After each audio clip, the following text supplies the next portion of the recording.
Hello there. This is episode 26 of the Learn and Work Smarter podcast, and it is mid-June, which means that it is time for our monthly Q&A episode. If you are new to the podcast, once a month I record a Q&A episode where I answer your questions. To submit questions, you can head to learnandworksmarter.com, and there is a form right there on the homepage.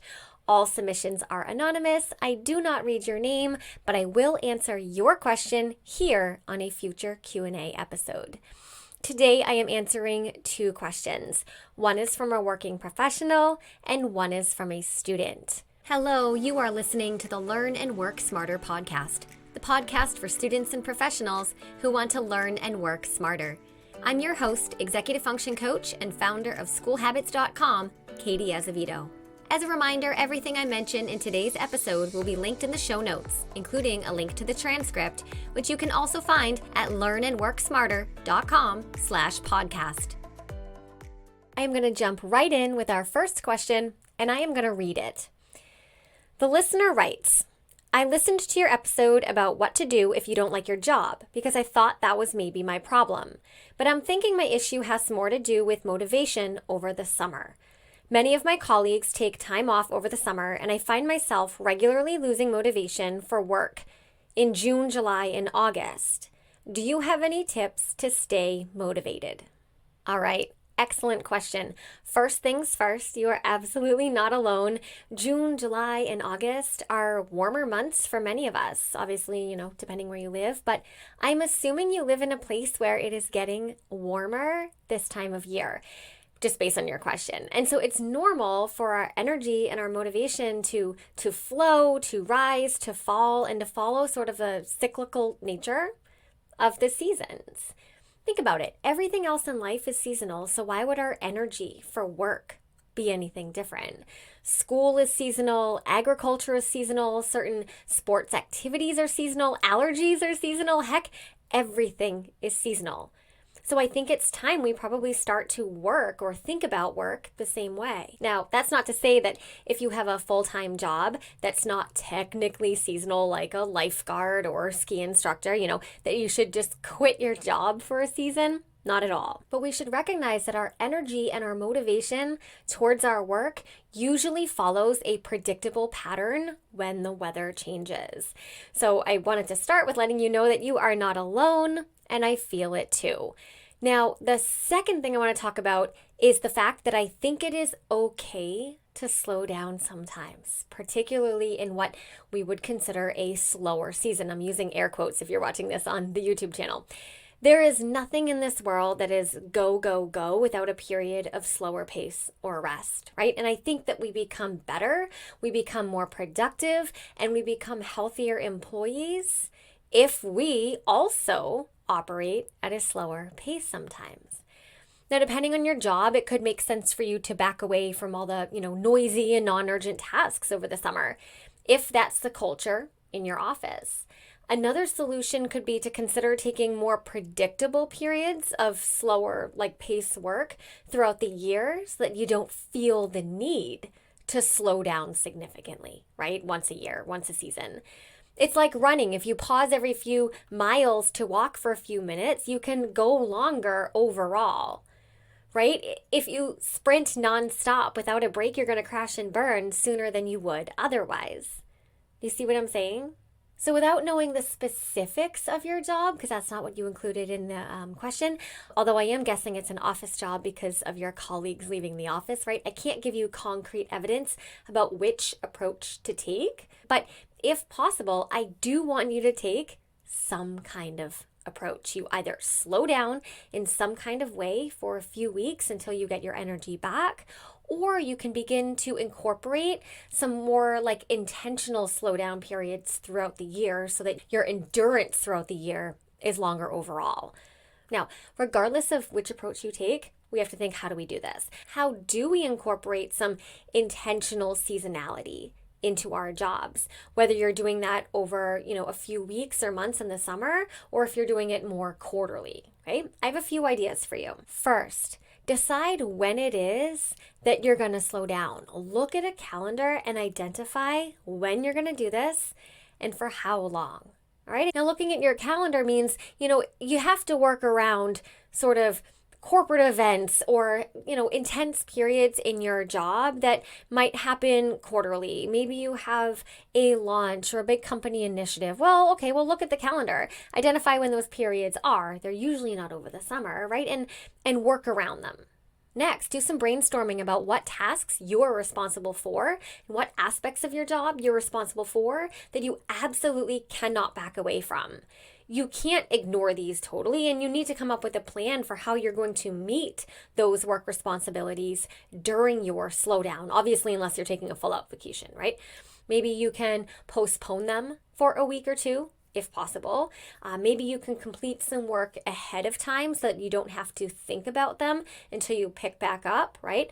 Or the third approach, I feel like this one might be more reasonable if I'm sensing the nature of your question right. And this is to identify all of the non-urgent things that you do and reduce them so that you're only working on your important work during your period of, slower paced energy.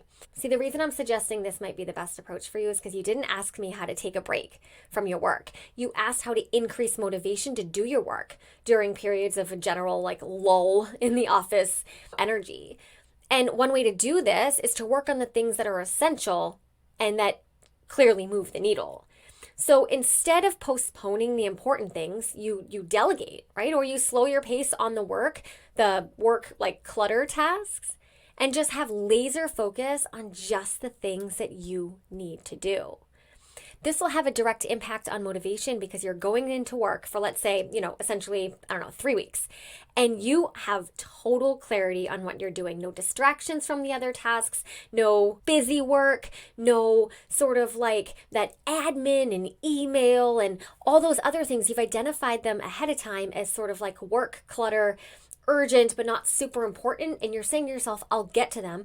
I've identified them, I've put them on a list, I know what they are, and I will get to them, right? We're not just abandoning them or you'll get fired from your job. But for this period of let's say 2 weeks, you're saying, I am going to laser focus on just the things that move the needle. And when we have total clarity, I've talked about this before in an episode I have, it's motivation versus discipline. I talk about when we have total clarity on something, our motivation for that thing often goes up.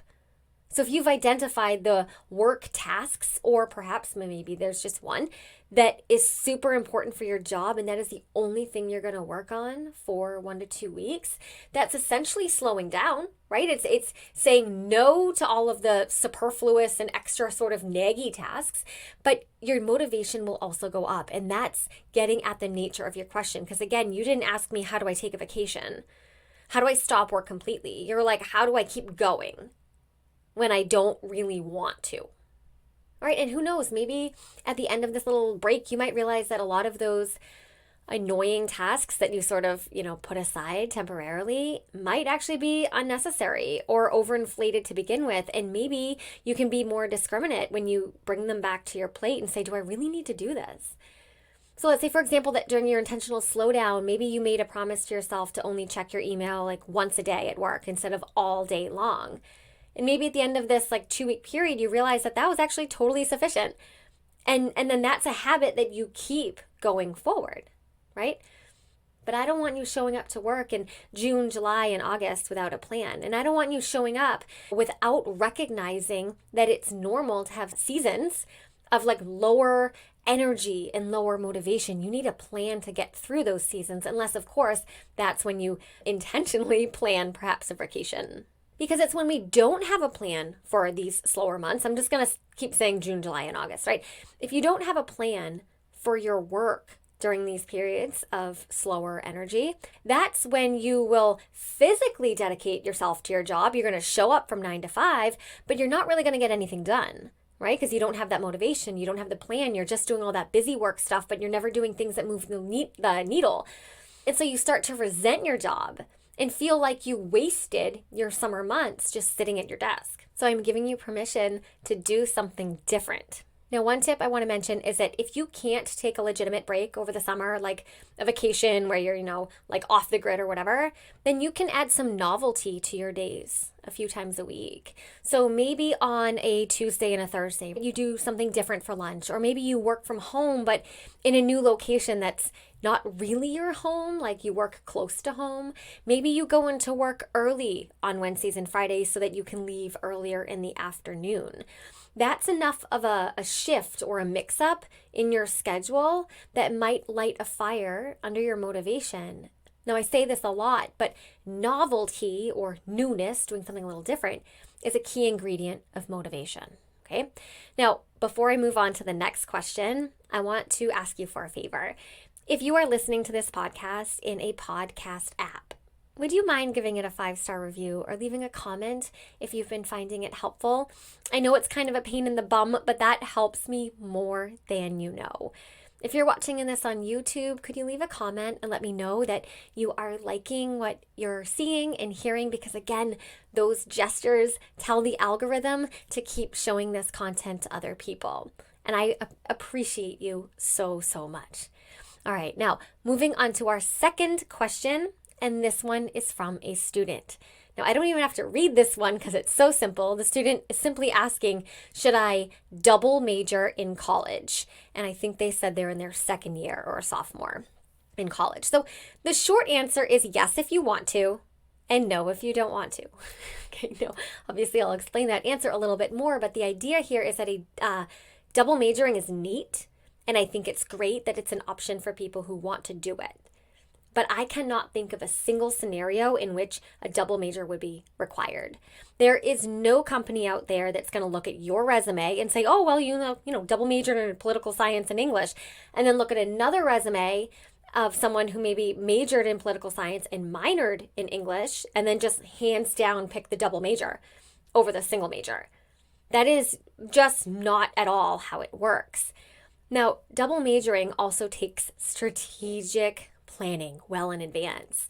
You have to plan for it to happen, or it will not happen. Let me explain.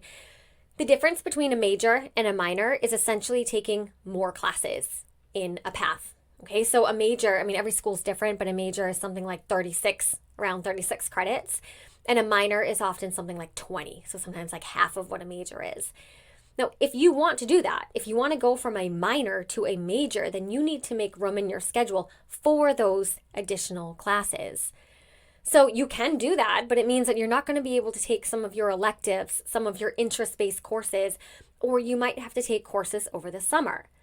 Now, again, if that is what you want to do, then I think that's awesome. And then you should double major, like why not, right? But if you don't want to do it, there is no practical reason to do it. It's not going to give you an advantage.